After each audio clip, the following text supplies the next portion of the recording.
All right, welcome back. Today, we're diving deep into a skill that is, no joke, a total game changer for any associate project manager. We're talking about S4, conflict resolution. Honestly, this is the skill that can turn a project that's heading for disaster into a massive success story. So let's just jump right in. Picture this, I'm sure it sounds familiar. You're in the middle of a project, things are moving, deadlines are getting closer, and then bam, a key stakeholder is really unhappy and their priorities are suddenly clashing with the project plan. What do you do? To make this real, let's meet Jody. She's an APM apprentice at a company called Ibis Stores, probably in a very similar spot to many of you, working through her level 4 apprenticeship. And yeah, this is her Tuesday. And there it is. Rital, her marketing manager, drops this bombshell. She needs project assets right now, and she's basically saying the project plan can take a back seat. This isn't just a simple request, you know? This is a proper conflict, and Jody is stuck right in the middle. Now, instead of panicking, Jody does the smart thing. She remembers she has a support system. She reaches out to her mentor, Adam. He's her go-to person in the business for these kinds of on-the-job challenges, and she really needs his advice on how to handle this one professionally. So, Adam brings it back to basics for her. He breaks down the official definition of skills S4. He tells her to focus on the keywords, early, professionally, and this is the big one, within delegated authority. That last part is so important. It means you have to know what power you have, but you also have to know where your power stops.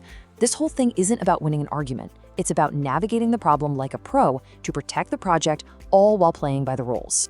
And then Adam gives her this fantastic analogy to hold on to. Think of yourself as a project diplomat. Your mission isn't to declare a winner. It's to build bridges between people. It's all about listening, seeing things from different angles, and steering the conversation back to a solution that works for everyone and keeps the project on track. And this slide really shows you what's at stake. I mean, look at the difference. It might feel easier for Jody to just avoid the issue with Riddle, right? Just kick the can down the road. But look at the result. Performance drops, communication breaks down, and the project risk just goes through the roof. But by facing it head on, she protects morale and keeps everything moving. It's really a no-brainer. But here's the crucial bet. A good diplomat knows their limits. As an APM apprentice, your job is to handle these routine conflicts and guide the discussion.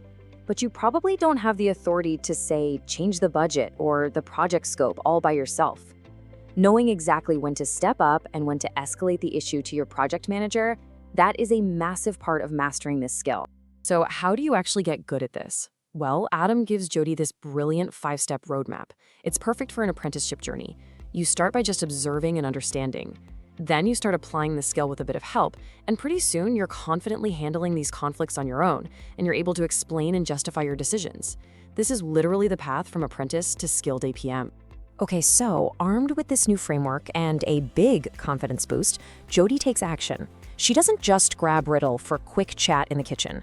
No, she steps into her project diplomat role and facilitates a proper, structured discussion to look at the project plan and Riddle's marketing needs side by side. And here's the magic. This is S4 in action. Because she handled it with a calm, professional discussion, they find a compromise. Maybe they can fast-track a few of the assets without blowing up the whole project timeline. The conflict is gone, Riddle is happy, the project is safe, and what could have been a crisis is now a total win-win. That is a fantastic result for the project, but, and this is a huge but for Jody's apprenticeship, her job isn't done yet. It's not enough to just solve the problem. She has to prove she solved it. So how does she turn this real-world win into powerful evidence for her portfolio? This is where Olivia, Jody's coach, comes in. Now, if her mentor, Adam, helped with the on-the-job problem, Olivia's job is to help Jody turn that experience into the kind of rock-solid evidence that assessors want to see in her endpoint assessment, or EPA. Olivia is all about documenting that diplomatic success. And the key here is tangible proof. Olivia tells Jody exactly what to upload to her opt-in portfolio. We're talking meeting notes that show the agreed actions, an updated issue log where the conflict is marked as resolved, and, this is so important, a reflective account where Jody explains the whole situation, what she did and what she learned. And to make sure Jody is totally ready for her EPA, Olivia runs her through some mock interview questions. And honestly, this table right here is your secret weapon. You can use these sentence starters to practice, so when that assessor asks you, describe a time you managed conflict, you'll be ready to go with a clear, confident, evidence-based answer that proves you've mastered skill S4. And there you have it. We followed Jody all the way from a really stressful Tuesday to a documented success story.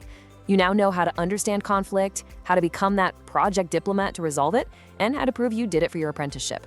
So the only question left is, what's your next diplomatic mission?